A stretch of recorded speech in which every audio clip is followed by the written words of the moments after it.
কই, আজও তো তোমার চিঠি এলো না। এই বুঝি তোমার কথা রাখা? তুমি বললেও বুঝতে পারবে না যে আজ দিনটা আমার কীরকম বিশ্রী ফাঁকা ফাঁকা লাগছে ও মনটা কতদূর ভিজে গেছে। আজ কদিন থেকে যেরকম অসুস্থ মনে আছি, তাতে সামান্য কারণে নানা রকম ভয় ও উদ্বেগ মনের মধ্যে এসে উপস্থিত হয়। আমি জানি নে যে আজ পর্যন্ত তোমাকে আমার মনের অসুখের ভাগ দেবার আমার অধিকার জন্মেছে কিনা, তাই ওসব কথা আর পারবো না। এইমাত্র প্রিয়র চিঠি পেলুম, এবেলায়ও তো তোমার চিঠি এলো না। তাহলে তুমি দেখছি কাল আমাকে মোটেই লেখনি।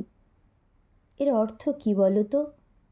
আমার উপর রাগ করেছ, না অভিমান করেছ, না ভুলে গেছো আমাকে? আজ তবে আসি।